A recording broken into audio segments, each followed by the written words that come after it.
Good evening. You may be seated. To our graduates and their families, to our guests, welcome. This evening marks a moment of both celebration as well as distinction. We're especially honored tonight by the President of the United States, whose participation in tonight's ceremony adds historic significance to this moment.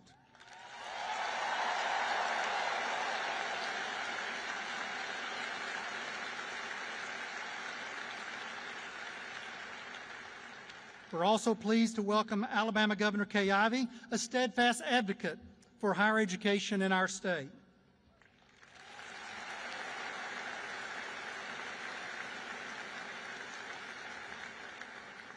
We're also privileged to be joined tonight by members of the Board of Trustees of the University of Alabama, our vice presidents, members of our leadership team, UA faculty, UA staff, as well as distinguished guests who are seated both on the platform as well as throughout the Coliseum.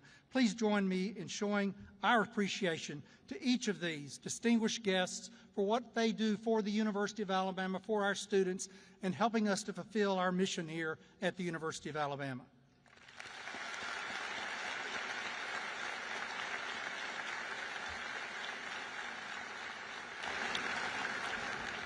Graduates, tonight is all about you guys.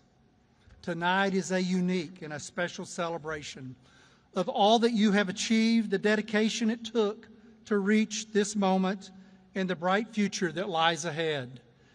And if you reflect on that, there was a lot of hard work in that, right? Right?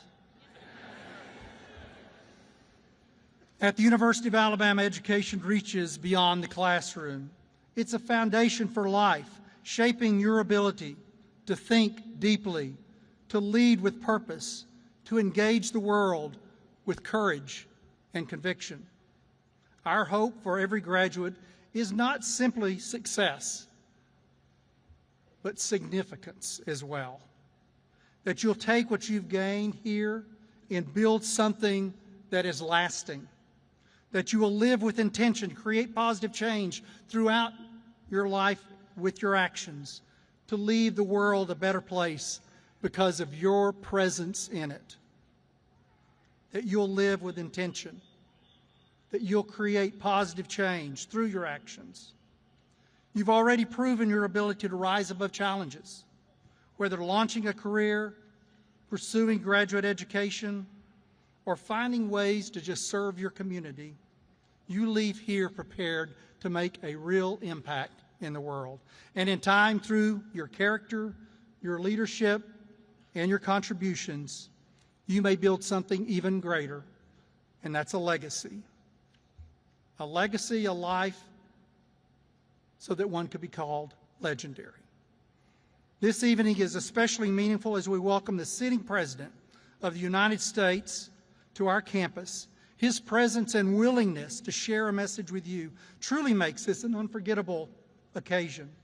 A belief that anchors our mission at UA is that education and public service are linked, that the knowledge that you gain in our classrooms, like ours, will help shape policy, lead nations, change the world.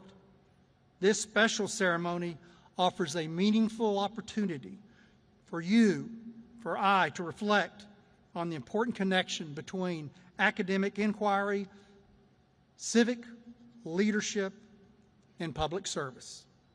Tonight, we come together to celebrate achievement. We ask everyone to help us create that atmosphere of support, respect, and pride for our graduates tonight.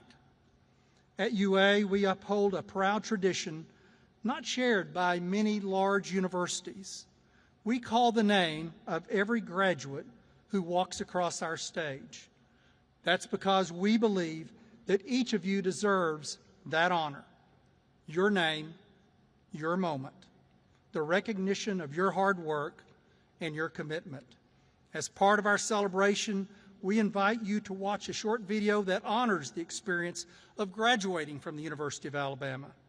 And then I look forward to each of you having that moment at the commencement ceremonies tomorrow and Saturday, that opportunity that I'll have to shake each of your hands individually, to congratulate you in person, and to tell you, congratulations, job well done.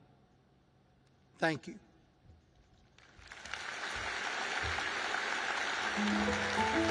What's in a name? Shakespeare asked in Romeo and Juliet. Names have meaning. They're unique to each person. And trust me, I know something about names. A few magical times a year, I have the privilege of saying thousands of names. Micah Linda Garrett, Top Bahadur Rawat Chetri, Elizabeth Page Tagg. Since becoming the voice of commencement in the 1990s, I've called the names of Heisman Trophy winners Bryce Christopher Young, Super Bowl champions Joseph W. Namath, and Alabama icons. But I've also called the names of future doctors, lawyers, teachers, scientists, and everything in between. The one thing they all had in common, the capstone. This incredible place that they called home. The Quad, Bryant-Denny Stadium, Denny Chimes. The people they met here, friends for a lifetime. A family that they could choose. Behind every name read aloud at commencement is a story. A story that began when they stepped foot on campus for the very first time. A little nervous, but I'm excited.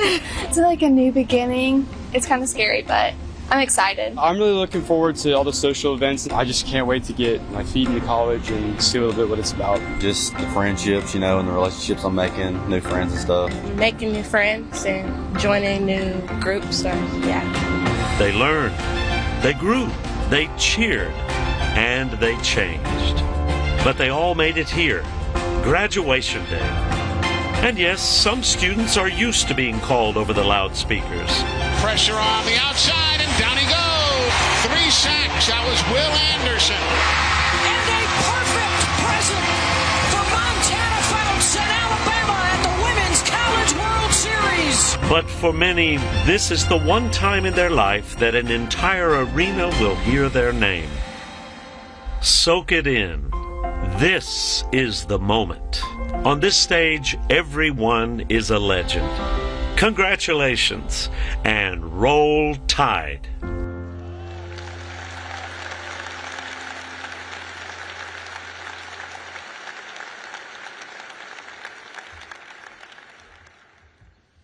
Good evening, everyone, and roll Tide. I'm Dr. Jim Dalton, Executive Vice President and Provost at the University of Alabama, and it's a privilege to continue this special celebration tonight. To our graduates, it's a meaningful moment to recognize all that you've accomplished, surrounded by those who have cheered you on and believed in you. We're very proud of you. Now, would everyone please stand for the presentation of the colors.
Thank you. At this time, I invite you to remain standing as we pay tribute to our country and to those who have served it. Leading us in the Pledge of Allegiance is SGA President Lucy Bonhouse.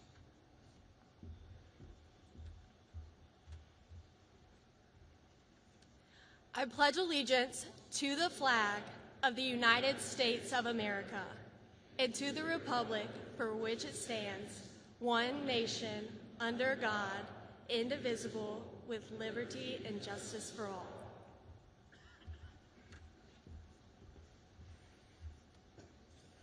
Thank you, Lucy. Please remain standing as University of Alabama student Emily Welker, a performance major, leads us in the singing of the national anthem.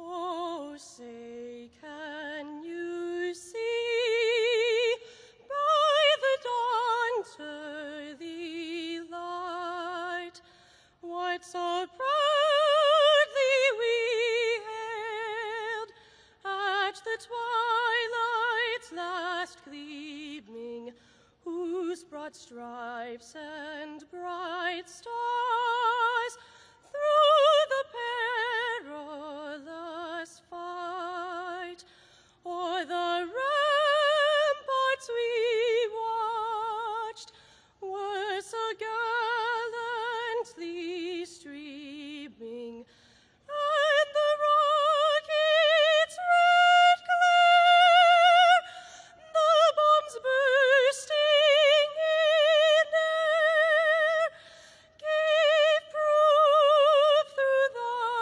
night that our flag was still there. Oh, say does that star-spangled banner yet wave o'er the land of the free and the home of the brave?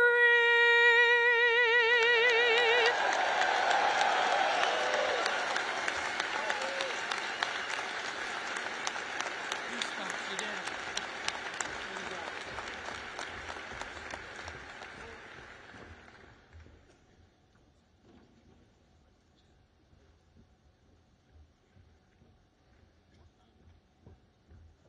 Thank you, Emily. You may be seated. Before we move forward, I'd like to take a moment to recognize a very special group in attendance. We are proud to have members of the armed forces as part of our UA community. Your commitment to duty and sacrifice for others embody the very values we hope all graduates carry with them as they leave this campus: courage, service, and leadership. If you are a veteran or currently serving in the military, graduate, or guest, please stand so we may thank you for your service to our great country.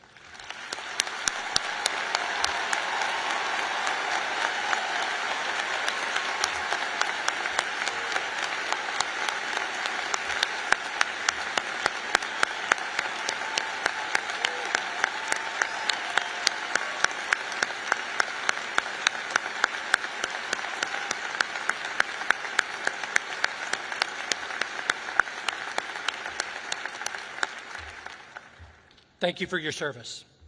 At this time, I'll invite Mr. Chad Tyndall, Chief Administrative Officer for the University of Alabama, to the podium. Mr. Tyndall.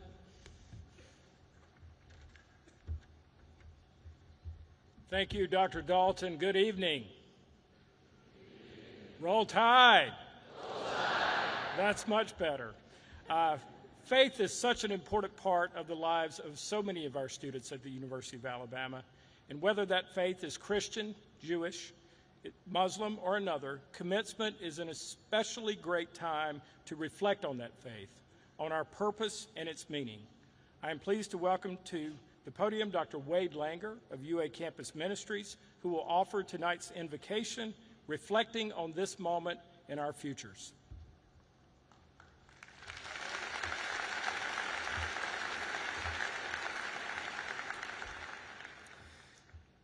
On this day of great celebration, we give thanks. Now, please pause with me for a moment of silent reflection and gratitude. Almighty God, giver of life, source of knowledge, compassion, and goodness, we are grateful for the ways you have blessed these graduates, for the friendships that have held them, for the instructors who have mentored them, and for the lessons that expanded and shaped them the most. During their time here at the capstone, we trust they have been prepared for their future and will rise to whatever challenges may await them. Through your gracious power on this day, pour out your love and wisdom upon them and bring the work started in these graduates to completion. Give them strength to pursue the dreams you've instilled in their hearts. Equip them with compassion, with integrity and fairness, humility and respect. Grant them courage to step boldly from the simplicity and security of college life into a world in need, a world that aches for their gifts, their passion, their vision, and their hopeful idealism. Offer them humility in success, patience in uncertainty, hope in doubt, and peace in times of unrest. And as they go, using all the gifts you've given them, send them forth from this campus to do all the good they can, by all the means they can, in all the ways they can, in all the places they can, at all the times they can, to all the people they can, as long as they ever can, to remind the world that the worst things in life don't have to be the last things, that there is always, always a reason to hope. So on this day, we entrust these graduates to you. They are no longer ours, but yours. Put them to what you will. Place them with whom you will. And in whatever they do, let them be employed by you to bring about a truly great tomorrow.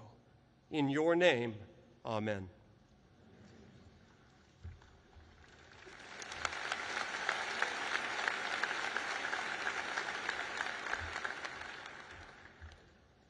Thank you, Dr. Langer, for those words of hope. One of the greatest honors of working at the University of Alabama is witnessing the talent, determination, and heart of our students. Whether they're joining us from Flomaton or Florida, Washington or the Wiregrass, our students are truly the best. And none has shone brighter than the class of 2025.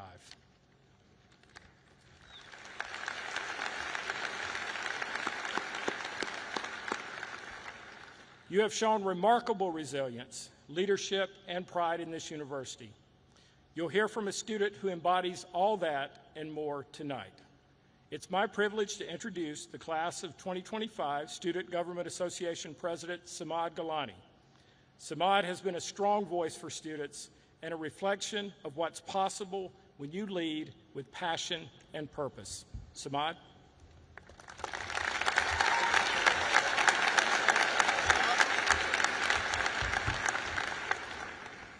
Good evening, everyone. To our families, friends, faculty, staff, and special guests, thank you for being here tonight to celebrate with us. Your support, encouragement, and care have brought us to this moment, and we do not take that for granted. We are grateful to the President of the United States for joining us this evening in selecting the University of Alabama as part of this historic visit to recognize the hard work and potential of our graduating class. And especially to my fellow graduates, congratulations. This weekend, we can truly say we made it. Commencement marks more than the end of our time at the University of Alabama. It marks the culmination of every step that brought us here, from the first time we set foot on this campus to the night games in Bryant-Denny Stadium, the long hours in Gorgas, the victories, the challenges, and every moment in between that quietly shaped who we are today. This class, our class, has been through a lot. We've seen global uncertainty from a pandemic, rapid change in circumstances that forced us to grow in ways that we never expected. But through it all, we didn't just adapt, we evolved. We grew into leaders, thinkers, creators, advocates, and friends. And we didn't do it alone. As the 113th SGA president for the class of 2025, I've had the incredible privilege of watching your determination and resilience up close. I've watched students launch meaningful initiatives, advocate for their values, and extend a hand to help others rise. We each came to the University of Alabama from different walks of life, different hometowns, different stories, different dreams. The University of Alabama gave us the space to grow, to pursue our education, and to find community within our diversity. I've seen steady leadership, quiet support, and moments when we came together, not because we had to, but because we wanted to. I truly believe that this class represents what it means to lead with purpose. We've learned so much here, but maybe the most important thing is this. Leadership isn't about having the right title. It's about showing up. It's about listening. It's about being the kind of person who makes space for others to shine. And class of 2025, you have done that again and again and again. I also want to take a moment to recognize someone who has quietly shaped this experience for many of us, President Stuart Bell. Dr. Bell, your steady leadership, your humility, and your care for students have left a lasting mark on us all. Whether it be standing at this podium, visiting with students, or cheering us on from the sidelines, you have shown us what it looks like to lead with integrity. On behalf of all of us, thank you for believing in us, in our students, and for making UA a place where we have truly felt seen and supported. As we turn the page this weekend, we do so knowing that our story is still being written. And while it may feel like we're stepping into the unknown, I know we are more prepared than we realize from our time at the University of Alabama. We've learned to adapt, we've learned to lead, we've learned to care deeply and think critically. And now we take that into the world, not just to build our own futures, but to help shape a better future for others. And as proud graduates of this wonderful institution, it is also our duty to give back. Whether we stay in Alabama or take what we've learned elsewhere, we carry a responsibility to be good stewards of our education, to lift others, and to help ensure that the values we learned here ripple outwards. So, class of 2025, I challenge you. Wherever you go next, bring that fire, bring that curiosity, bring the pride that you feel tonight, and let it carry you through whatever comes next. Because this isn't just the end of something great. It's the beginning of something even greater. Congratulations, class of 2025. It's been an honor to walk this journey with you. Now, please turn your attention to the screens as we share a special senior tribute video honoring the class of 2025 and the friendships, memories, and milestones that have defined our time at the capstone. Now, if you don't mind, I'm going to go sit with my classmates for this one, and you know I can't end without one last Roll Tide.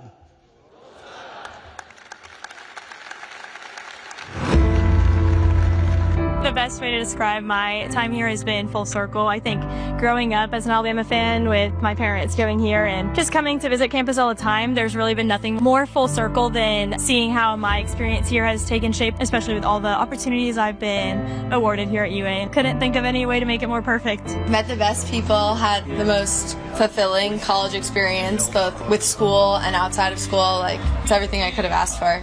I just feel like I've had such a wonderful 4 years. I've spent many, many Saturdays in this stadium, and so I figured what better way to say goodbye to my time here than in the place where I had the most fun. Best decision I ever made, man. Best 4 years I've had. These kids, too. It's been fun. These 4 years really do go by so fast. Like, it feels like yesterday we were moving into our freshman dorm together, and now we're like 3 weeks out from graduation. You'll find your area, you'll find your friends. You know, there's space for everybody here.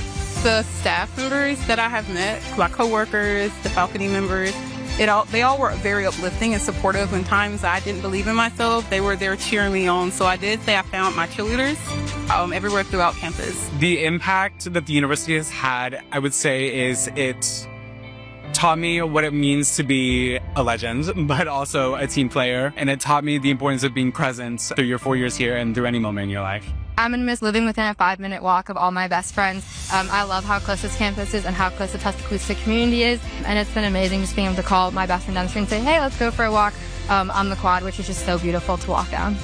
I am going to miss the people. I'm going to miss seeing the same people every day for 4 years and really getting to hone in on those relationships. And I'm going to miss saying Roll Tide to someone and them saying it back.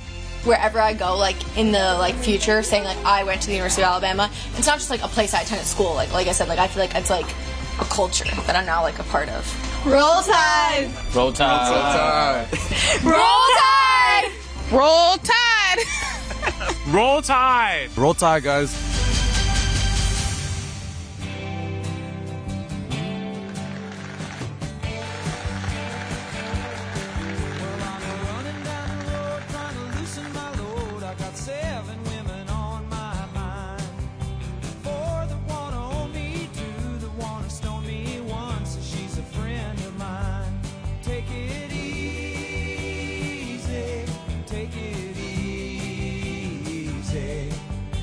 The sound of your own wheels drive you crazy.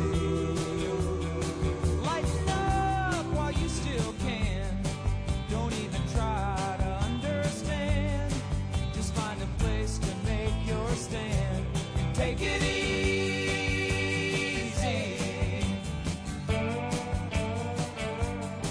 Well, I'm standing on a corner in Winslow, Arizona, and such a fine sight to see. It's a girl, my lord, in a flatbed Ford, slowing down to take a look at me. Come on, baby, don't say maybe. I gotta know if your sweet love is gonna save me. We may lose and we may win, but we will never be here again. So open up, I'm climbing in. So take it easy.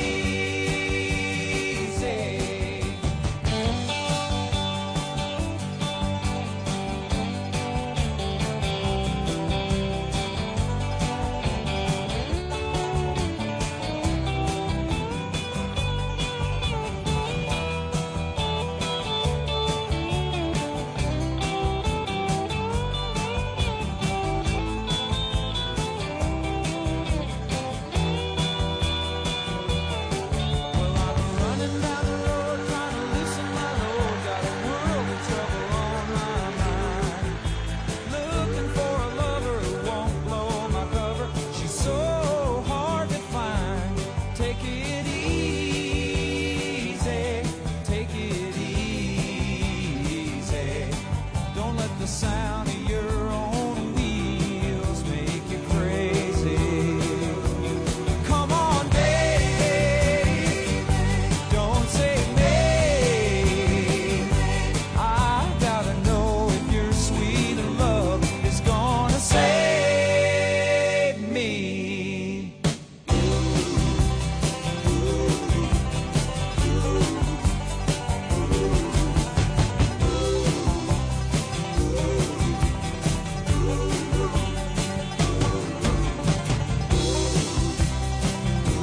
Oh, we got it easy.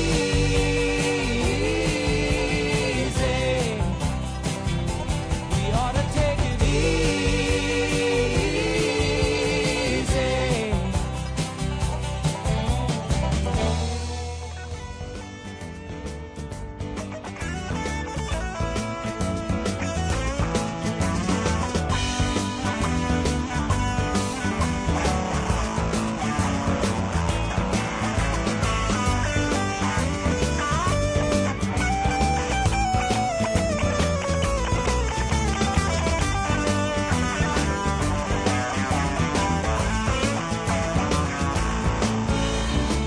Your everlasting summer, you can see it fading fast. So you grab a piece of something that you think is gonna last. Well, you wouldn't even know a diamond if you held it in your hand. The things you think are precious, I can't understand. Are you reeling in the years? Stowing away the time? Are you gathering up the deeds?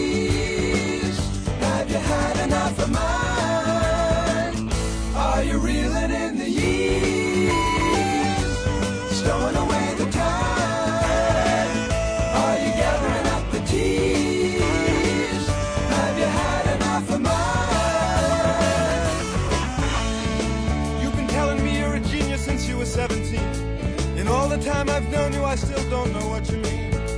The weekend at the college didn't turn out like you planned. The things that pass for knowledge I can't understand. Are you reeling in the years, stowing away the time? Are you gathering up the tears? Have you had enough of mine? Are you reeling in the years, stowing away the time? Are you gathering up the tears? Have you had enough of mine?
And I spent a lot of time. The trip we made to Hollywood is etched upon my mind.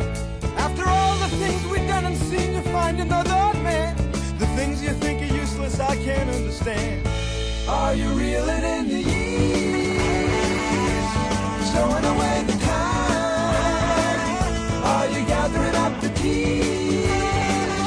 Have you had enough of mine? Are you reeling in the years,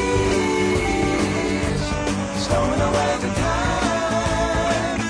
Are you gathering up the tears? Have you had enough of mine?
Joe and Bobby Sue, two young lovers with nothing better to do than sit around the house, get high and watch a tube. And here's what happened when they decided to cut loose. They headed down to old El Paso. That's where they ran into a great big hassle. Billy Joe shot a man while robbing his castle. Bobby Sue took the money and run. Go on, take the money and run. Go on, take the money and run. Go on, take the money and run. Go on, take the money and run. Billy Mack is a detective down in Texas. You know he knows just exactly what the facts is. He ain't gonna let those two escape justice. He makes his living off of the people's taxes. Bobby Sue, whoa, whoa, she slipped away. Billy Joe caught up to her the very next day. They got the money, hey, you know they got away. They headed down south and they're still running today.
much longer.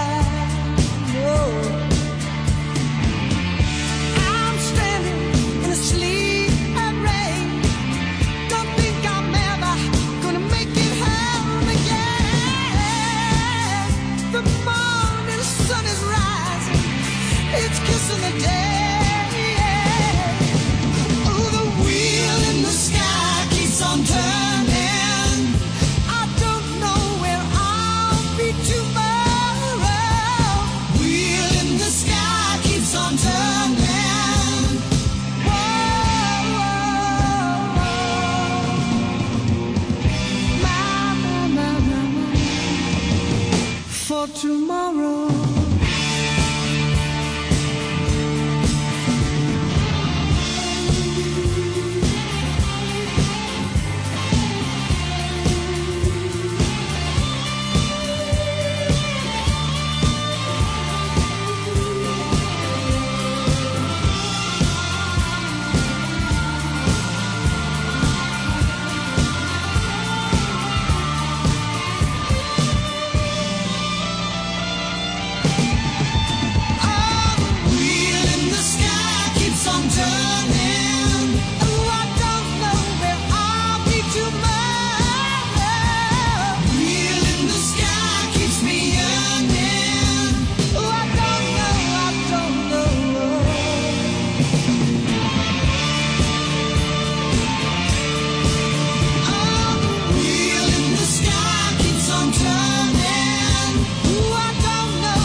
Once I rose above the noise and confusion, just to get a glimpse beyond this illusion. I was soaring ever higher, but I flew too high. Though my eyes could see, I still was a blind man. Though my mind could think, I still was a madman. I hear the voices when I'm dreaming. I can hear them say, carry on my wayward son. There'll be peace when you are done. Lay your weary head to rest. Don't you cry no more.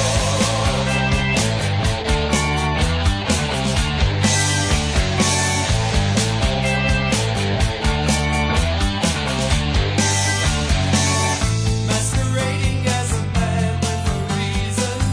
My charade is the event of the season. And if I claim to be a wise man, well, it surely means that I don't know. On a stormy sea of moving emotion,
legend. That's a title reserved for a select few. It's not given, it's earned. Through hard work, grit, perseverance, the standard is excellence. For those who inspire us, shape our world, and make us think differently.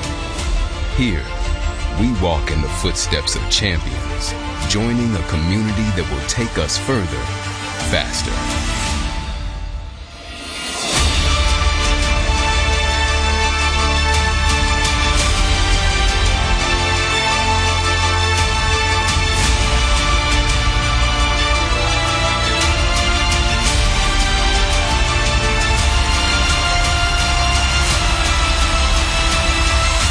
This is where ambition meets opportunity and where legends are made.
Please welcome back to the stage the 29th President of the University of Alabama, Dr. Stuart R. Bell.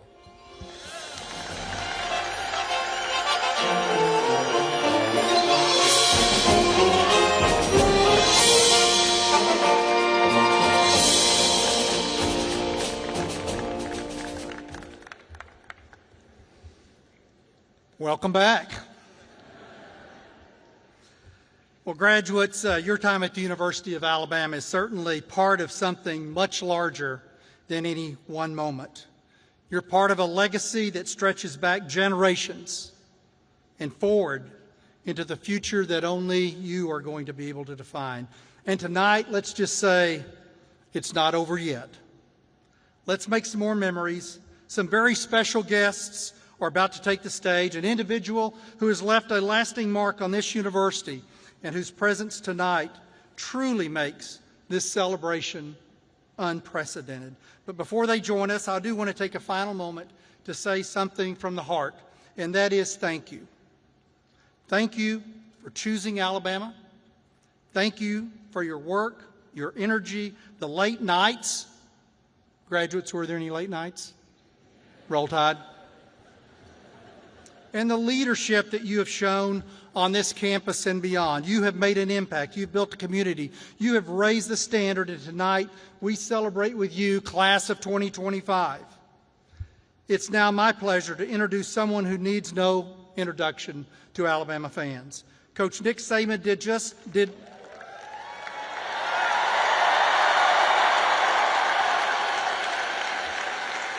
Coach Nick Saban didn't just win championships, he built a culture of excellence that set a standard in college football and taught us all the power of teamwork, self-discipline, and unwavering focus on the process of getting better every day.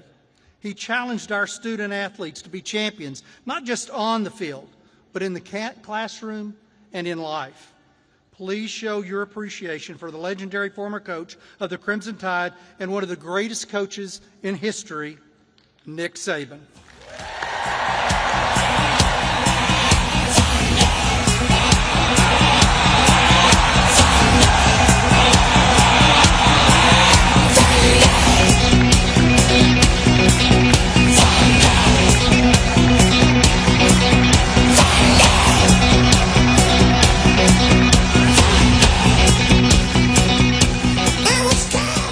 Thank you so much.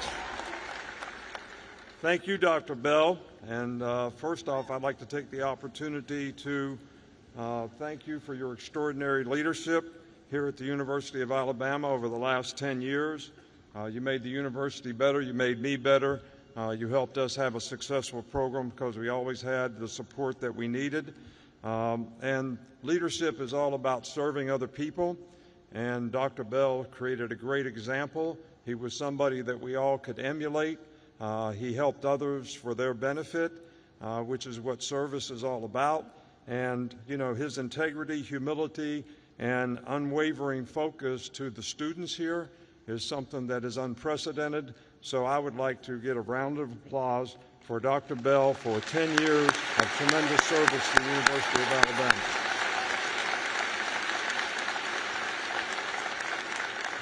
You know, it's certainly an honor for me to be here and participate in this historic event, to be able to introduce President Trump, to address the graduates, you know, here today. So it's a special moment for me, but I got to be honest with you.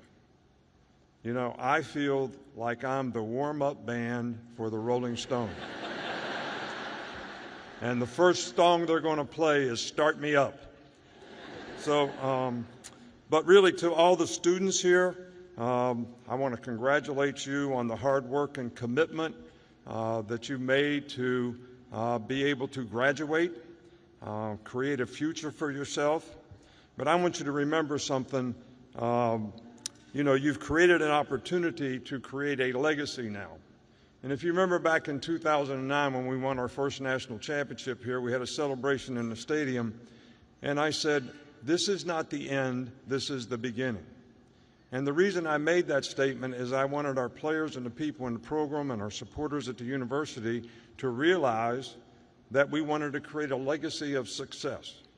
Well, that's what you have the opportunity to do now. You know, you're going to face new challenges. This is going to be a new beginning for you. New challenges, new horizons, new opportunities, new obstacles to overcome. And I'm sure the University of Alabama has provided a lot of resources for you to be ready to do that. And our faculty here has helped you prepare for what you need to do to have a successful legacy, you know, in the future. But I always tell people that you need to be very wise about the goals that you set. But more importantly, you got to define, what do I need to do to accomplish those goals? That's called the process. The very things that you need to do on a day-to-day basis to be able to accomplish the goals that you have. You need to define that for yourself. And then you have to have the discipline to execute it every day. And I'm talking about self-discipline, because we make hundreds of decisions every day that come down to two questions. Here's something I know I'm supposed to do that I really don't want to do. Can you make yourself do it? On this hand, there's something you know you're not supposed to do, but you want to do it. Can you keep yourself from it? If you can make those choices and decisions the right way, you'll be able to always make progress toward the goals and aspirations and things that you want to achieve. So making the right choices is very, very important. You know, when you embark on this journey, there's three things that I think always help me. First of all, have compassion for other people. Treat people like you would like to be treated. Treat people nicely on your way up. You might meet them on the way down. So it's nice to be important, but it's also more important to be nice.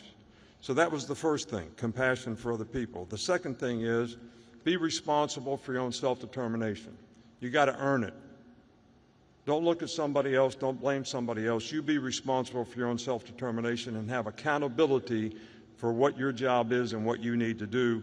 And the last thing is, it's not about beating the other guy. It's not about being better than somebody else. It's about you being the best that you can be. You know, we won 26 games when I played Pop Warner football in a row. Then we won 30-some in high school in a row, and it was never good enough. And I could never understand that. But my dad said, it's not about beating the other guy. It's about you being the best that you can be at whatever you choose to do. And I'm going to leave you with this. The first speech that I gave in 17 straight years here was I used to get the players to understand how important it was for them to be their best, as I paraphrased Martin Luther King's old street sweeper sermon. And he started out saying, there's only one guy in the green stamp store at Montgomery, Alabama that I'll let shine my shoes. Because the pride that guy has in shining shoes and the smile he gets on his face when you told him he did a good job. Then he goes on to say, if you're going to be a street sweeper, be the best street sweeper in the world. Sweep the streets like Michelangelo painted a Sistine Chapel, like Shakespeare wrote literature. Let him put a sign up that says the best street sweeper in the world lives right here. And if you do that, you accomplish the best there is in life, knowing you did your best to be the best you be, no matter what you choose to do. So, from Terry and myself, Miss Terry and myself, we want to congratulate the 2025 graduating class of the University of Alabama and wish you the very best in the future.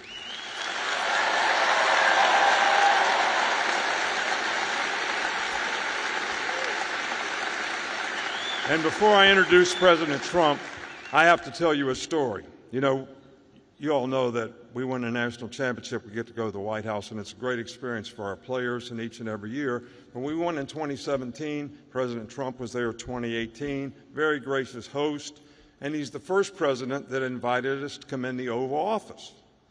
So I take the three captains in the Oval Office, and the president's really nice to everybody, and he's got this very big, good-looking, auspicious box on his desk that has a red button on top. And one of the players said, "Is that what you launch the missiles with?" And he said, "Well, push it and find out." Player said, "No, I don't want to do that." He said, "Oh, go ahead, push it, see what happens, find out."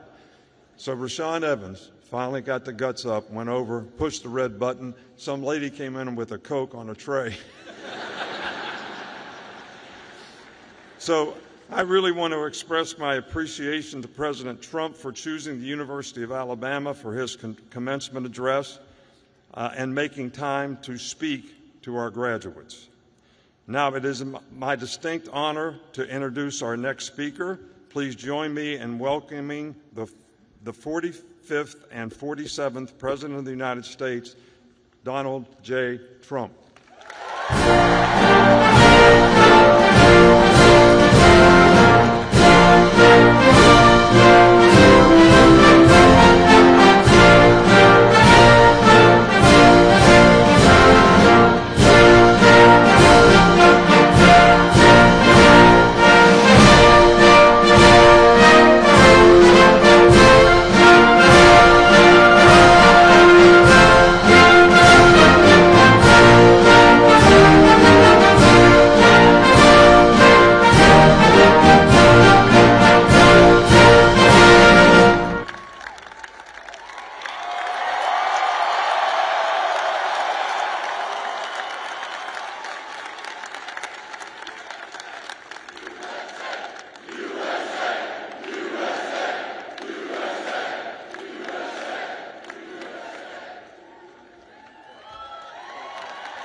Thank you, Coach.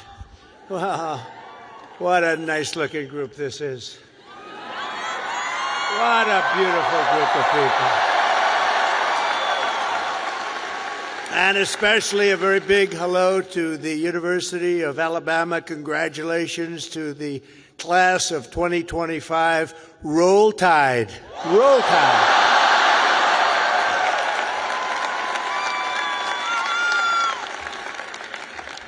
There are things that happen in life that are very important, and you always remember where you were when they happened.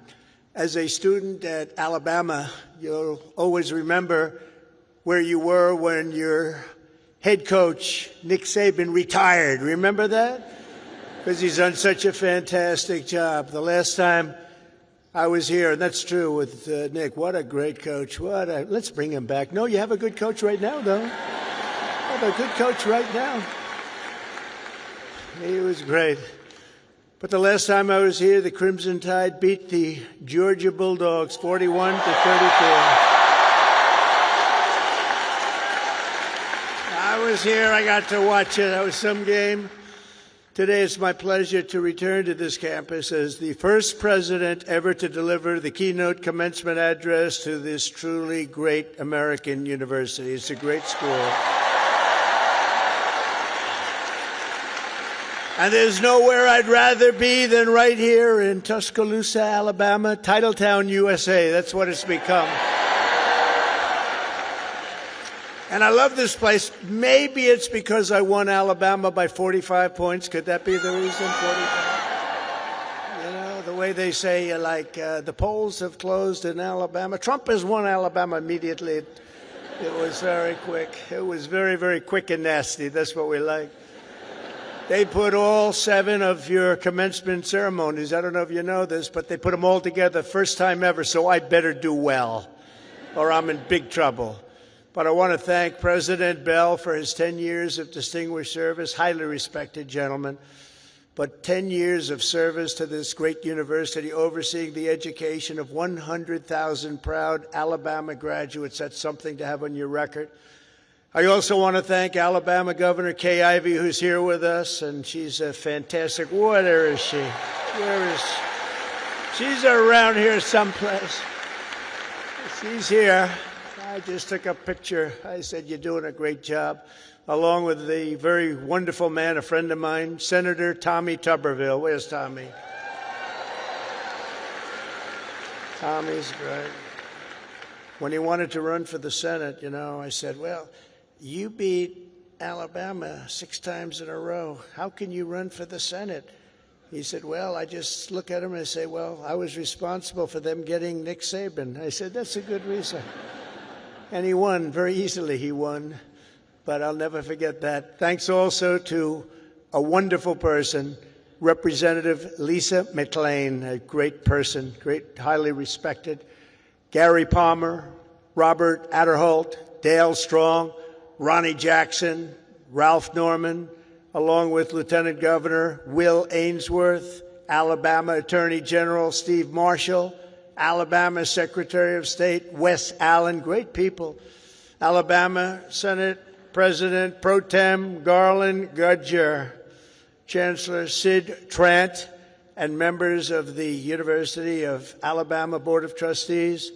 But most importantly, and they would agree with this, let's give a big round of applause to your incredible parents, grandparents, and family members.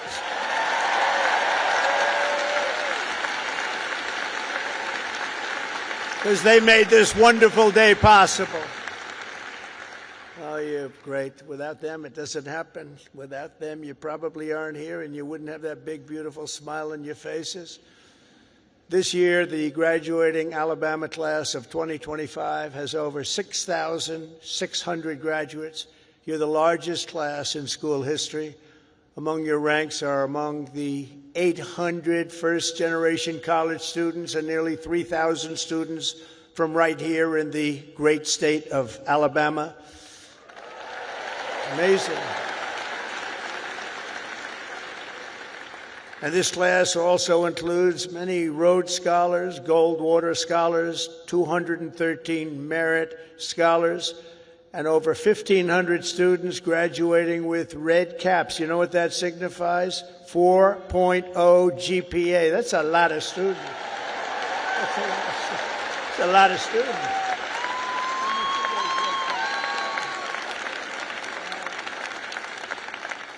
That's pretty good. I know who I'd pick. I'd look for a red cap. I say, I want you to work for the beautiful Trump administration, this lovely administration. In addition, the class of 2025 has nearly 130 active duty service members, veterans, and members of the University of Alabama, ROTC. Thank you very much. Thank you.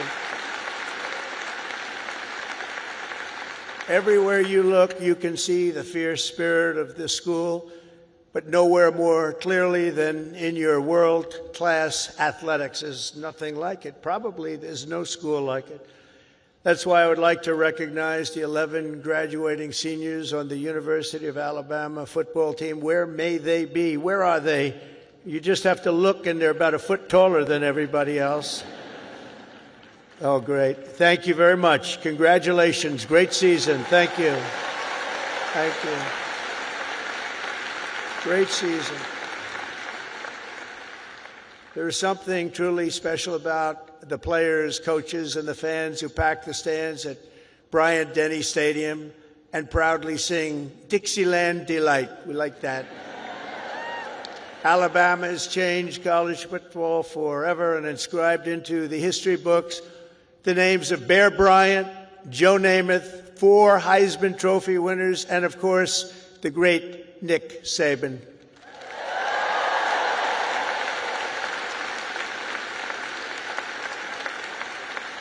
This place is truly where legends are made. It really is. It's a special place. When your president called, we talked about it. It took me about 2 seconds to say, I'll go. I wasn't looking to do it, and we are busy. You know, we're winning a lot of battles right now. We love winning, don't we? Love winning. We're winning a lot of battles. But I wanted to do this. For the University of Alabama, good isn't good enough, tough isn't tough enough, and great isn't great enough. The Crimson Tide does not rest, does not quit, and does not stop winning until it's all time. You know, it's all time. You're always winning, and you're going to keep winning. That's why the University of Alabama football team has won more games in the last decade than any college football team in America. That's not bad.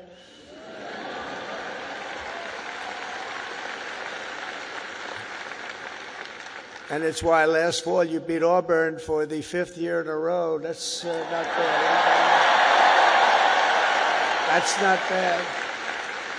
The University of Alabama has a brand, and that brand is winning. That brand is winning. Great school. Last year, the Crimson Chaos watched the Tide Hoops make it to the Final Four for the first time ever. And this year you built on your incredible record and returned to the Elite Eight. So not only is Alabama a great football school, it's now one of the nation's best basketball schools, and congratulations.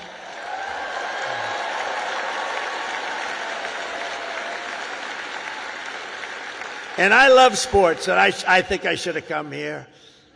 I think I should have come here. Congratulations as well to the women's track and field team for winning 2 SEC titles this year. That's something. As long as I'm president, we will always protect women's sports. Men will not play in women's sports.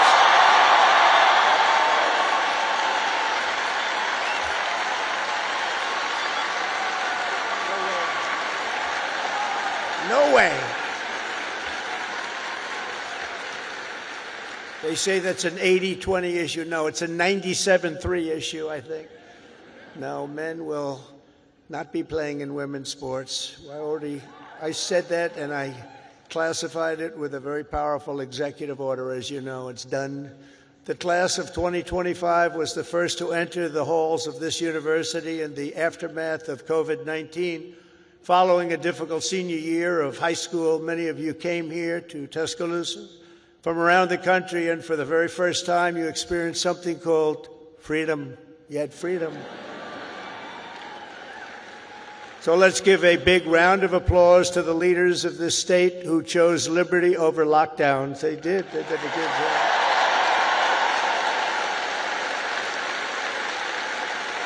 Did a good job. As you know, there are a few campuses in the world more beautiful than this one, and there are a few memories sweeter than the ones you have formed really at this capstone and at the capstone. You'll miss the beautiful sounds of Denny chimes, the excitement of lining the Walk of Champions, the Saturday tailgates at the Quad. As you graduate, it's natural to reflect on 4 years of happy memories, and you've really had happy memories here. You've done a lot of winning. Winning is a good thing to do. But today I'm also asking you to look forward to really something very, very bright and more promising, and it's going to be an even more promising tomorrow, I promise you that. You're the first graduating class of the Golden Age of America. We're in the Golden Age. You watch. This is the Golden Age.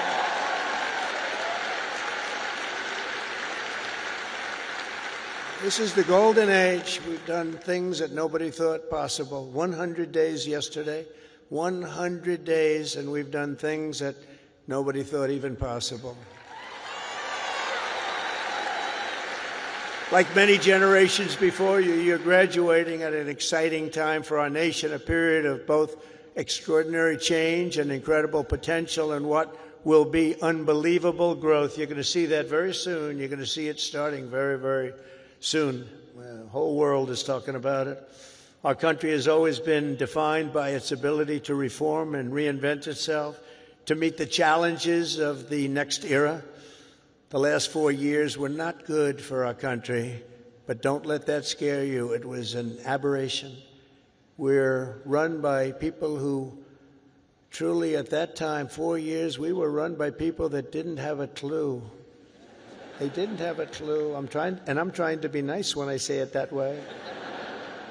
They allowed our beautiful USA to be laughed at, scorned, and taken advantage of by everybody. We were ripped off on trade by nations all over the world, both friend and foe, and oftentimes a friend was far worse on trade than the foe. But those days are over.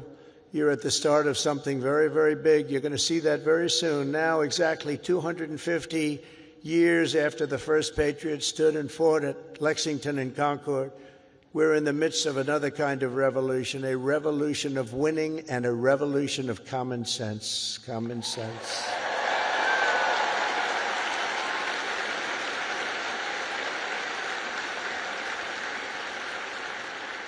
Everywhere you look, broken systems, corrupt institutions, and tired dogmas are being swept away by the tide of history.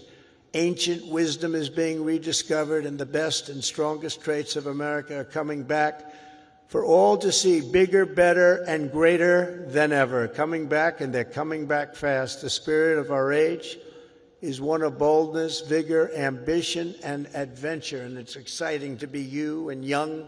Oh, I'd pay you a lot of money to have your age. You have a great future. The people have rejected the voices of a failed establishment. You saw that in the election. We've turned the page on endless wars, crippling debt, open borders, ruinous inflation, and the lack of respect for our country and for its leaders. But we're turning that all around, and we're turning it around very fast. We will very quickly make America great again.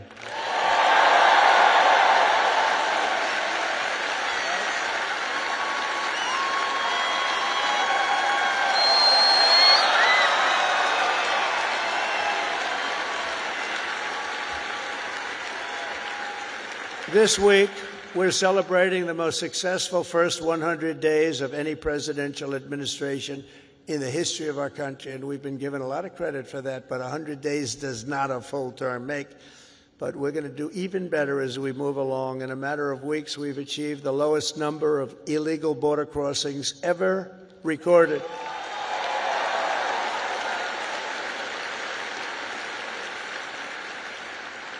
And you've seen it, hundreds of thousands of people pouring into our country from prisons, from mental institutions, from gangs, and all over the world, not just in South America.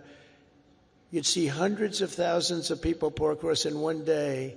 You know what we had just recently? Three.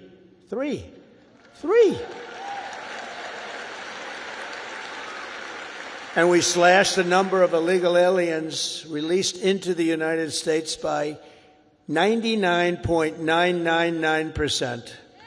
And you know, if that number is wrong, the fake news, which is all over the place today, is going to be correcting me before I get to the next sentence. Now, 99.999%. How about that? Nobody thought that was possible. They said you needed legislation. No, you just needed a new president. That's what you needed.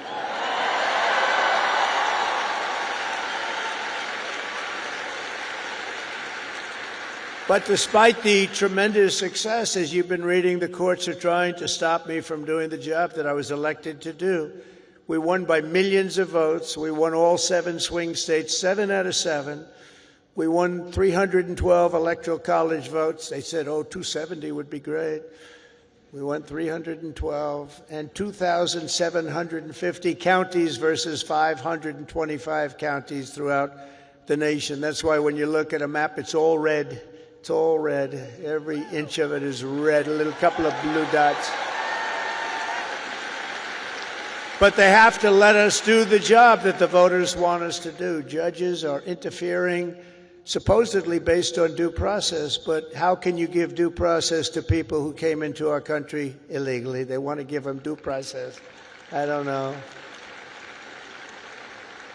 We've created 350,000 new jobs and brought core inflation down to its lowest level in many, many years. Energy is down. Look at your cost of energy, way down. Groceries are down.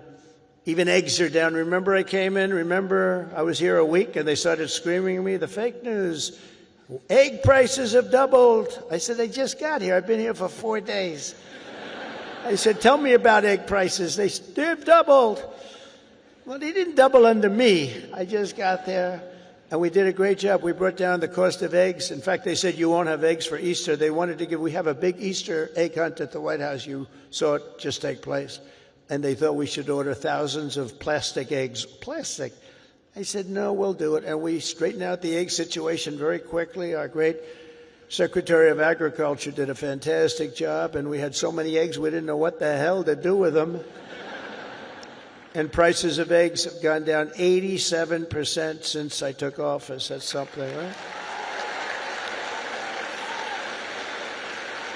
But the price of food has gone down, and mortgage rates are down, and gasoline prices just hit $1.88 a gallon in 3 states. Can you believe it? It was at $3.50. It was at $4. We're drilling. Oh, we're drilling. You know, drill, baby, drill, right? We drill, baby, drill. We do that. We got it down. We have it going good. And, you know, when energy drops that much, you don't have much inflation. It's hard to have inflation. It was just announced that in the first quarter, investments in the United States are up 22%, that we're leading the whole world in investment. Everybody's pouring into our country with big dollars.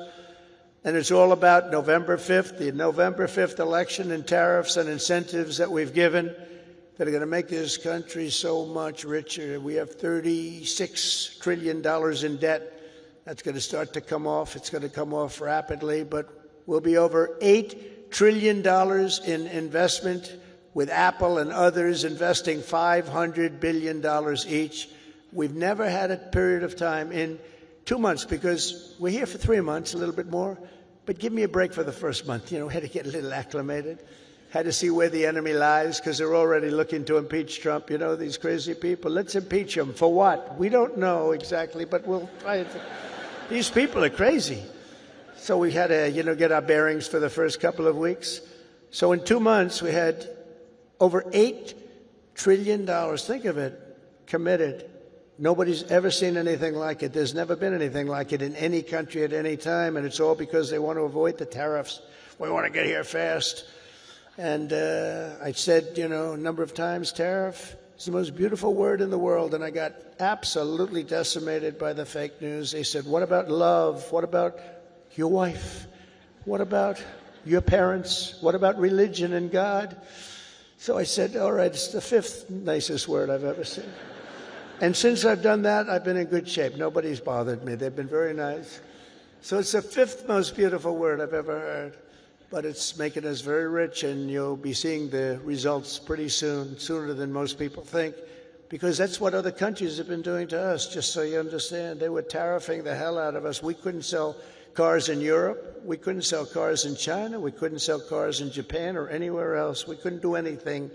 And all we're doing is we're doing it to them, but we're doing it much better. And the U.S. military is suddenly seeing its best recruiting numbers ever. We've never had numbers like that.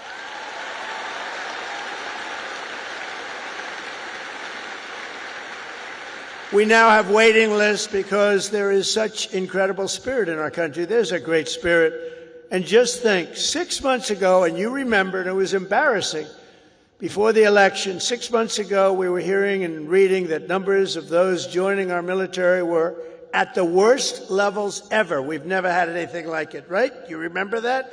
And now they're at the best levels ever. We have waiting lists to get into the military.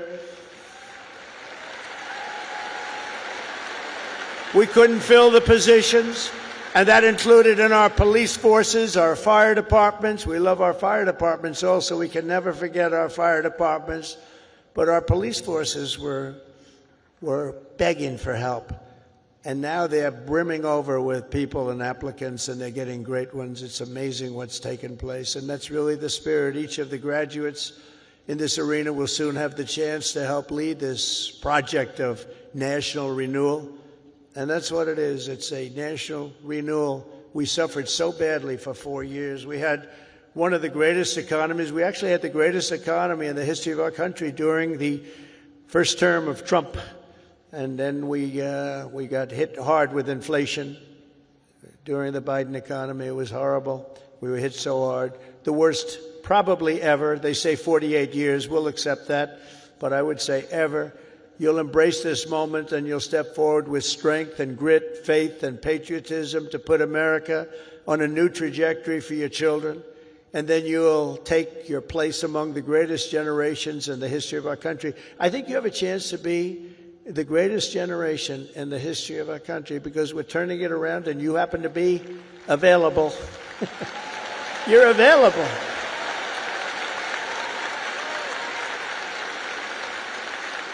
It's a good time to be available.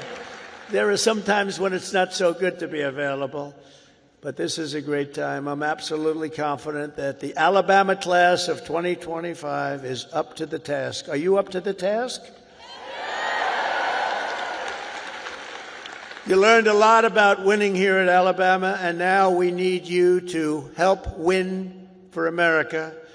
For the business majors here today, I challenge you not merely to use your talents for financial speculation, but to apply your great skills that you've learned and had to forging the steel and pouring the concrete of new American factories, plants, shipyards, and even cities which are going up all over our country. Don't just build a strong portfolio. Build a very, very strong America, and you're going to do that.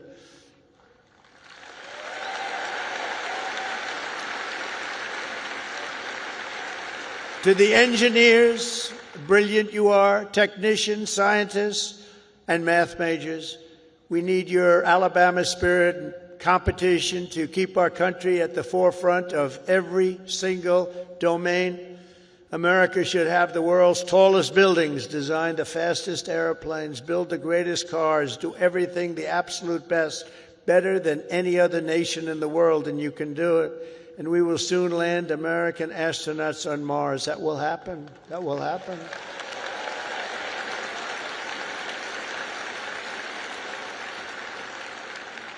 In every field you have studied, there are problems to be solved and breakthroughs to be made. To the journalism majors, of which I've had a lot of problems with. I must be honest. I'm not sure I like them. No, I do. But you're really leading a very thing because we need a great and free press. We need a brilliant press. They're like a watchkeeper. They're very important, and you can go out and take it down a new track, help save the country. So important.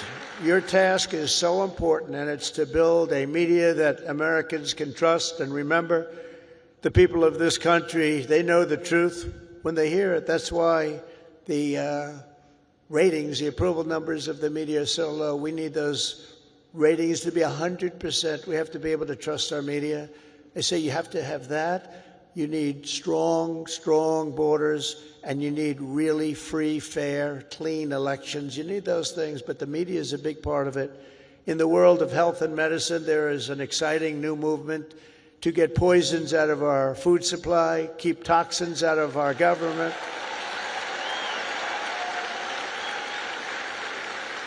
Clean out our environment and make America healthy again. And I think Bobby's going to do a great job, don't you? I think so. I think he's the guy we needed.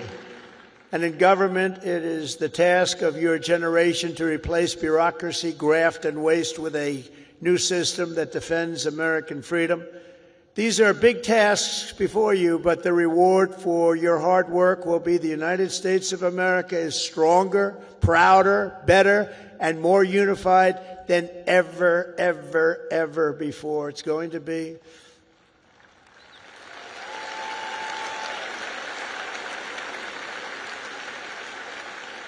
As you embark on this great adventure, let me share some of the biggest lessons I've learned from a lifetime spent building dreams and beating the odds. I beat a lot of odds.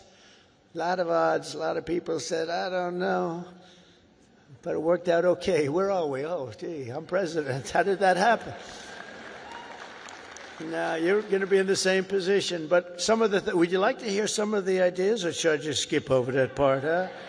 That's going to be more interesting than all the other stuff, which was slightly political, right?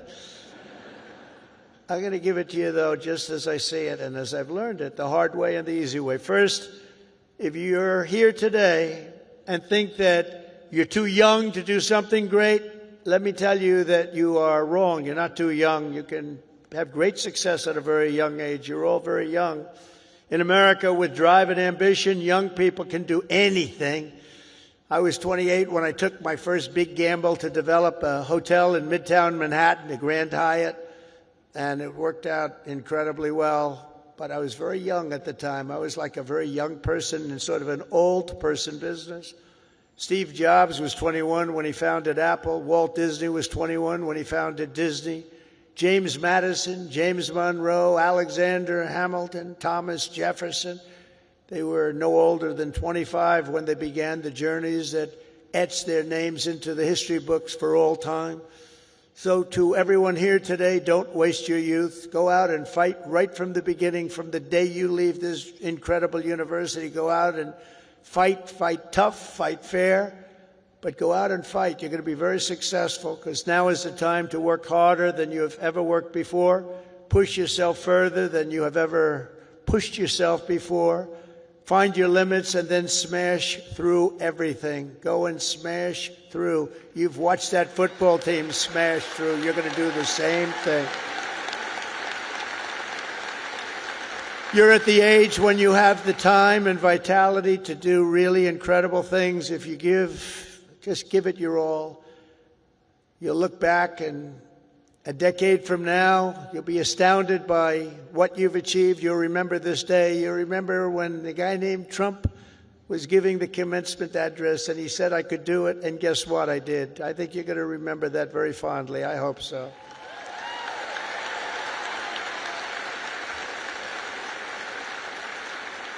Second of all, and very importantly, you have to love what you do.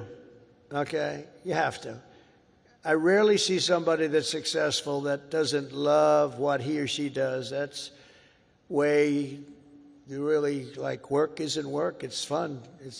I find it fun. I work all the time and I find it fun. If I didn't find it fun, I wouldn't be successful, whether it was real estate or in showbiz. I had a lot of different careers, but I loved real estate so much, and I was very successful at real estate because I loved it. I learned a lot from my father because I watched him work. He worked he was a workaholic. He worked. He loved to work. He's a good man. He was a tough guy, tough as hell, actually.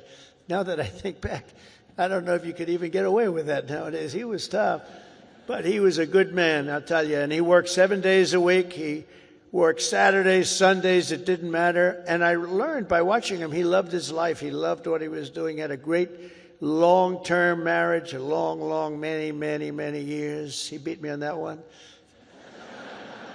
No, mine are very successful, but they haven't lasted quite as long. It was close to 70 years. That was a long time. I said, Pop, you beat me on that one. But you know what I learned from him? That he loved life, and all he did was work. I see people that don't work hard, and they're miserable. So go out and find. But he loved what he was doing, and you have to find something that you love, and you have to follow your own instincts. Listen to your parents. They're very wise, but you have to follow your instincts and your heart, your soul, and you want to be the very best you can be. Treat every day like a home game against Auburn. Fight like hell and enjoy doing it, and your coach can tell you all about that. Third thing is to think big. You know, you're going to do something, you might as well think big, because it's just as tough. You can think small. I know a lot of people, they thought small. They're very smart. I know others that weren't nearly as smart, but they had a better picture of the big picture, because it's just as hard to solve a small problem as a big problem, and it's just as much energy and everything else, except the result is going to be a smaller one. So love what you do, but think big if it's possible. Now, if it's not possible, that's okay too. You do something, you have to do something that you love. You will have all the same headaches and challenges, all the same delays and setbacks, so you might as well do something that's just amazing. America doesn't aim small, Alabama doesn't aim small, and neither do you. So think big when possible, think big. Fourth is work hard. Work hard. Never, ever stop. An example is a great athlete, actually, Gary Player, golfer, great golfer. He wasn't as big as other men. He was actually on the small side. Don't tell him that. Friend of mine, don't tell him that, because he doesn't understand that. But he worked very hard. He made up for it. He never stopped. He won 168 golf tournaments. Think of that, 100. I said, Gary, you're winning like every weekend. Do you ever choke or anything? I don't know what choke means. And he made a statement years ago that I read, and I thought it was sort of an incredible statement. He said, it's funny, the harder I work, the luckier I get, right? Think of that. The harder I work, the luckier I get. So you really have to work hard, and you're going to be successful because you have the talent. To get into this school is not easy. To get through it is even more difficult. You have a lot of talent. Fifth is don't lose your momentum. You just want to keep it going, and you have to know if you are losing it. You have to know when you're losing it, so maybe you stop, and maybe it's time to stop. Listen to the feedback, think through your plan very carefully, and keep moving fast. The word momentum is very important. I mean, I'll just tell you a little story about a great real estate developer named William Levitt. He built Levittown. Some of you might live in a Levittown. He was the biggest developer in the whole country in the 1940s and so. And he built these jobs. He started with one house, then 2 houses, then 20 houses, then thousands and thousands of houses. And a company, Gulf and Western, came along and they said, we're going to make you an offer to buy your company. And they offered him a lot of money, more money than he ever thought he could make. And he retired, lost his momentum. He retired, and he led a beautiful life. He had a wife, I must tell you, it was his second wife. It was a trophy wife. What can I say? I don't like telling you everything, but we're all friends, right? Can we talk? We're all friends. He had a trophy wife, and he lived a different life. He moved to the south of France, but he it was a life of tremendous luxury. He had so many millions of dollars. He was given a fortune for the company, and 10 years went by, and then 15 years went by, and he got a call from this big conglomerate, Gulf and Western, and they said, we're not doing well with the purchase, because he used to pick up every nail, every piece of sawdust, every piece of wood, every chip, everything, and he'd sell it. He'd make a couple of bucks. Everything was perfect. They can't do that. You know, these big companies, they don't do that. You see it a lot when an entrepreneur sells to a big company and then he ends up buying the company back for peanuts later on. It happens a lot. But he was the best at what he did. But 15 years went by and he was so excited, and they sold him back his company. And he started, and he was going to tear apart the world because he got bored with a life of luxury. And he started building and building and building. And the markets turned on him, and he went bad. He lost everything, and he went bankrupt, absolutely bankrupt. And it was a sad story to read. It was such an amazing story because he was so rich, but he paid them, and he bought it for the right price, bought it low, but he went wild. But he lost his momentum. He wasn't good at it anymore. And he was at a party on Fifth Avenue, I'll never forget. And it was a party of a very, very powerful man who was having the party in a magnificent apartment overlooking the park. And I walked in, and there were 50 or so people. I recognized most of them, all the biggest business people in the world, actually. Very glamorous. I was doing well. I was young, and I was doing well. And I was invited to parties like that. And I looked in the corner, and there was Mr. William Levitt sitting all by himself on a chair, looking very glum. Nobody was talking to him, because you'll find that when you're not successful, you lose a lot of friends. It's not a good situation. But there was nobody talking to him, but I wanted to talk to him because I was in the real estate business, and he was, and most of these people were in different businesses. And I went over and talked to him, and I said, "How are you, Mr. Levitt?" He goes, "Donald?" He knew who I was. "Not well. I'm not well." I said, "So can you come back?"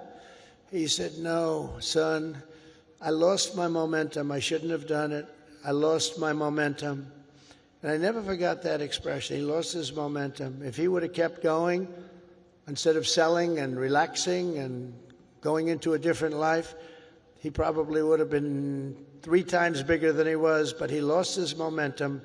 And you have to know when it's your time. I mean, there'll be a time when you do lose. You see it with fighters. You see it with a lot of people. They have a great record, and they retire, and then 4 years later they say, "I'm going back. I can beat that guy," and they get knocked to hell. And it's not good. It's not good. So he lost his momentum. You have to know when your momentum time is up. I call it momentum time. But follow your momentum. It's a very important word. You don't hear it from too many, but I've seen it. I've seen it a lot.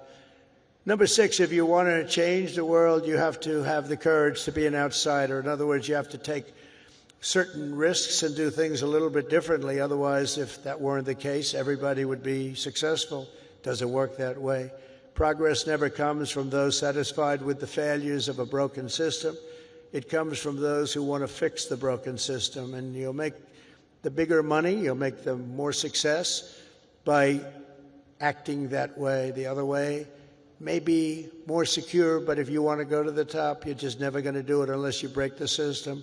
Change is never easy, and the closer you get to success, the more ferociously those with a vested interest in the past will resist you. They want to resist. So I just say, trust me on that, because I know you really do. You have to break the system a little bit and follow your own instincts. But if your vision is right, nothing will hold you down. Nothing. You have to have the right vision. If you look at some of these internet people, I know so many of them. Elon is so terrific, but I know now all of them, they all hated me in my first term, and now they're kissing my ass, Do you know? It's true. All of them. It's true.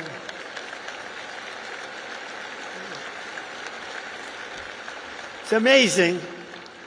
It's nicer this way. Now, in the first, they didn't know what happened because I won an election that, there was never a businessman that won a presidential election. Out of 100%, 8% were generals and 92% were politicians. Not even admirals, not even just generals. There were 8 generals, General Washington, General Grant, generals, General Eisenhower. But 8% were generals and 92% were politicians. And when I ran, everyone said, well, he can't win. He's a businessman. That's not going to work. And, but you have a natural instinct for things. I guess I had a natural instinct. I said to somebody, was I a better businessman or a politician? And they said, well, there are a lot of guys that made a lot of money, but there's only one guy that became president that was a businessman, so I guess you're a better politician. But I don't think of myself as a politician. I think of myself as a businessman, and I'm proud of that. And I've applied business instinct, and that's why I think you're seeing us doing so well.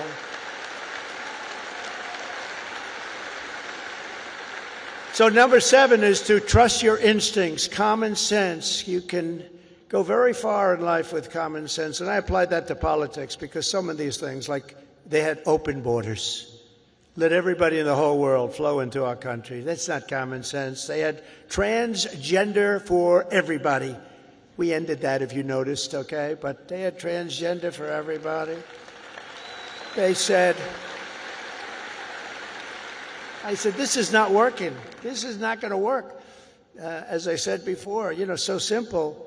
Men playing in women's sports. Did you ever see some of the records? Did you ever see some of these boxing matches? We have to protect. These women are great athletes, but we have to protect. If you looked at the Olympics where they had transitioned people going into the boxing, where the women had boxing, and they had a great champion, a female boxer. I mean, after one punch, she walked back to the corner and said, I can't get hit like that. I've never been hit like that before. You look at all the volleyball players that have been hurt so badly with balls that are hit at levels that they've never seen before. But the greatest is like weightlifting. You ever see the weightlifting? Where they have a record that wasn't broken in 18 years? And they have, should I imitate it? My wife gets very upset when I do this. She said, darling, it's not presidential. I said, yeah, but people like it. Should I do it or not? All right, I'm in trouble when I get home, but that's okay. What the hell? I've been in lots of trouble before. But no, you look at the weightlifting where 18 years it stands, and they have this young woman, and her parents are right where you are in the front row, and they're so proud of her, and it's like 209 pounds, and she's going to lift that. The record stood for 18, think of it, 18 years, and they put 1/8 of an ounce here, and 1/8 of an ounce here, little bit, and she's going to do it. Mom, I love you. I'm going to do it for you, Mom. And she goes, and she lifts, and she gets it, and Mom, I'm going to do it, Mom. Can't do it. And then a guy comes along, or a gal, or whatever. A transitioned person comes along. And he was a failed weightlifter as a man, but he comes along, 206 pounds. They put the little thing on, and he goes, boom, boom. And breaks the record like by 119 pounds. That's not right. The other one is the swimming. You've heard me talk about it. Great swimmers, and they rose to the top. Women swimmers, and they grew up together. And they're Olympic-class swimmers, and they're qualifying for some big tournament. And now the race is getting ready to start, the big race, and one young lady, she was going to set the record. She fought all her life to set the record. She has to win it by 1/9 of a second. Think of that, 1/9. I don't like those odds, 1/9 of a second, right? But she looks to the left and she sees all the friends that she grew up with down in California, from all over the country. They're all the best swimmers. Then she looks to the right and she sees the same thing, but there's a person next to her who's a giant. And she looks and she, oh my God, who is that? I don't recognize that person. That was a person that transitioned, and he had the wingspan of Wilt the Stilt Chamberlain, if anybody knows Wilt.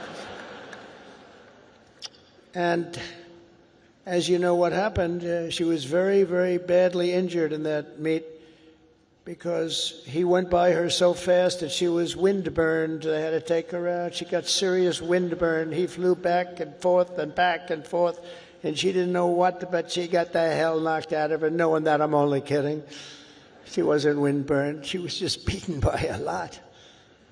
Or the race, did you see the race where they had the best female runners, and they had a guy who was a decent runner, a long-distance race, and he won by 5 hours and 19 seconds. Normally you win by like 12 seconds, 2 seconds, a quarter of a second. He won by 5 hours and 19 seconds. It's crazy. And, honestly, it's demeaning for women, very demeaning. These are great athletes. It's very demeaning, and we're going to protect women. We're going to protect women. We're going to protect everybody.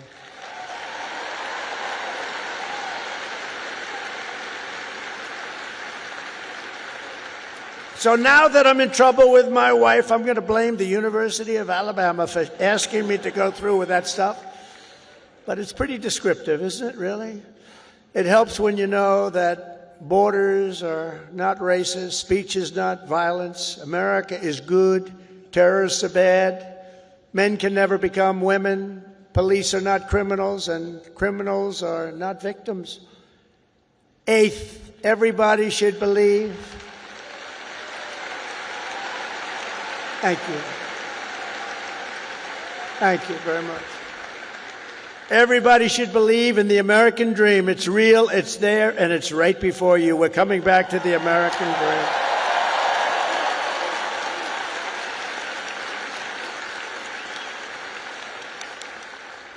dream. Ninth, think of yourself as a winner.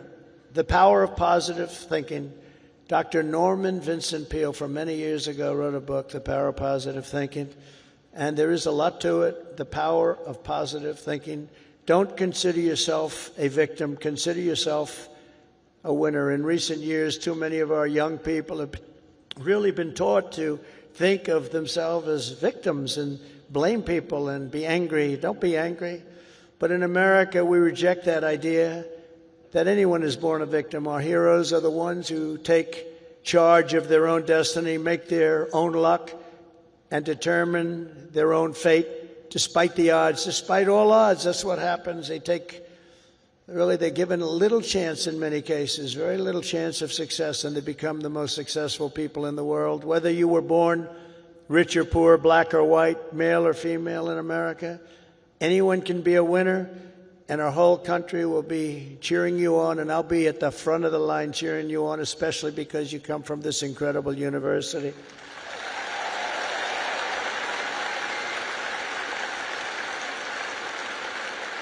And next is to be an original. The old-time greats were people who had the confidence to be a little different.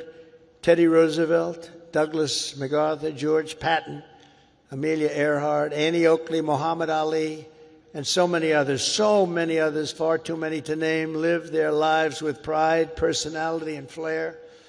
God only created one of you. Remember that. God created one of you. You're all different. Some are close, but nobody is the same. You're one of a kind.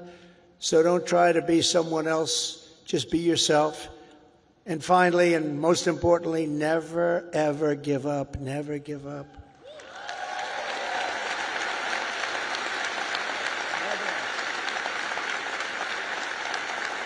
Never give up.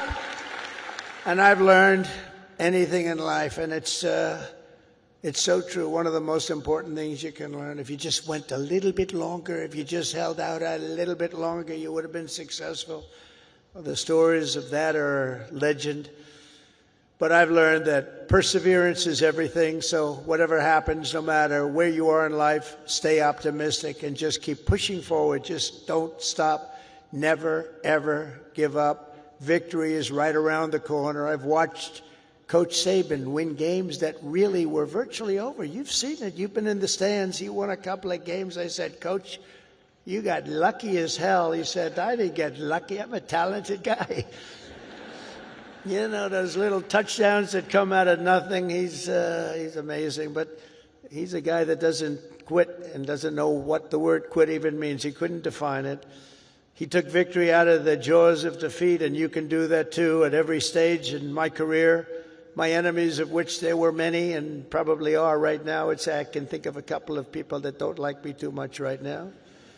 But they said that they have to do everything they can to keep me from winning, to keep me from making it. And I'm representing you, so I have to make it. I have big shoulders, but these are big shoulders. I have to win for you. I'm not winning for myself. I'm winning for you. Do you remember when they said that Donald Trump will never become president of the United States? Remember Barack Hussein Obama said that? Barack Hussein Obama. Donald Trump will never be president. Like 50 other politicians said that. Where are they now? Oh, let me see. Oh, there they are. Where are they now?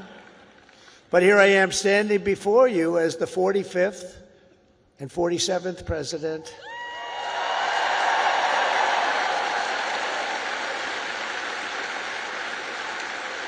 You heard that a lot. But against all odds, I did great in 2016. 2016, how great was that? And then I did much better in 2020. Sorry, the election was rigged. But it was a rigged election. And then in 2024, I made it too big to rig. I said, we got to do this again. We got to do this again. And we made it too big to rig. We made it. That was a great expression. I said, you got to go and vote. Even though I was leading big in the polls, I said, it doesn't matter. You got to make it too big to rig. And they did. They went out and they voted and voted and voted. And we won the whole thing. And it was so good. And it's such a great mandate for our country. That's the important thing.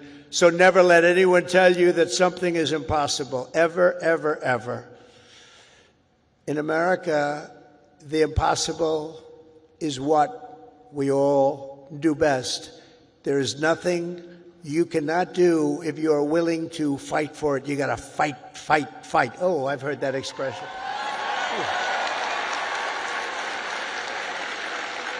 Funny. That's not here.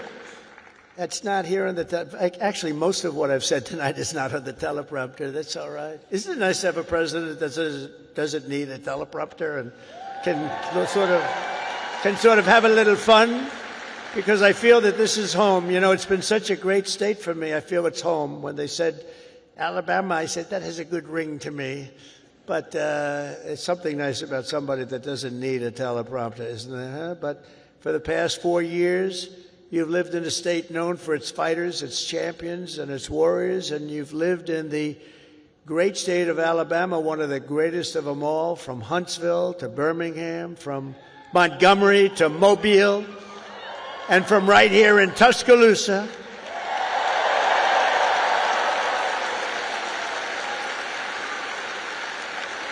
To the gleaming shores of the Gulf of America.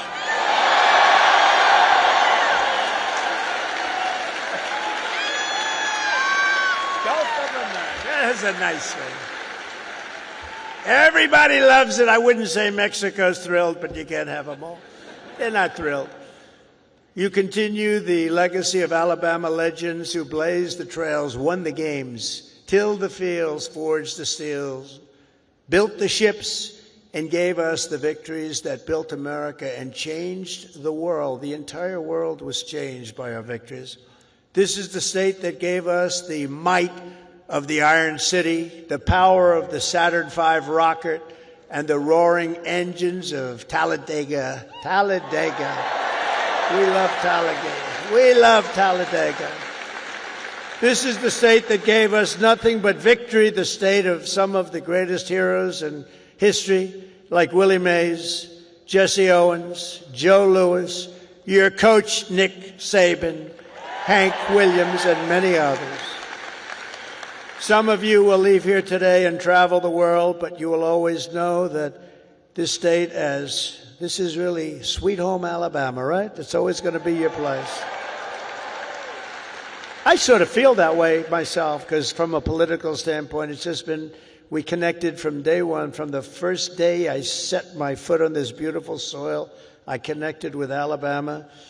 And here in Alabama, we believe that the men and women who built this country are heroes, and that America's destiny is to be the single greatest nation on the face of the earth. And we're bringing it back at a speed that nobody thought was possible.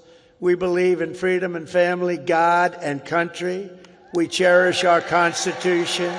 We revere our Bible. And we salute our great American flag.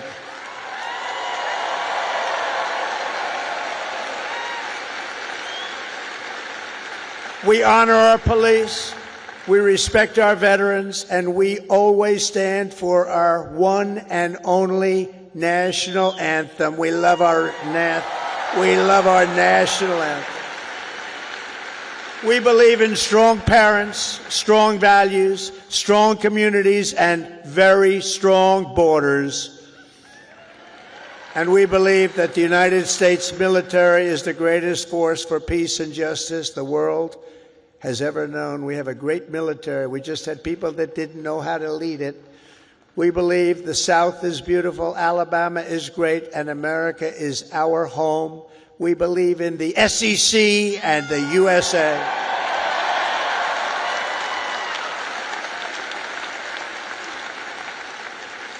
Graduates of the Alabama class of 2025 standing here before you in this magnificent arena, it is clear to see the next chapter of the American story will not be written by the Harvard Crimson. It will be written by you, the Crimson Tide. True.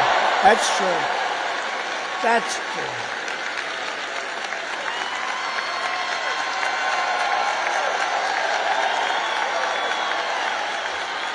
That's true. I thought that was rather clever. If you look at what's going on, they get their $5 billion a year. That is not going to be so forthcoming.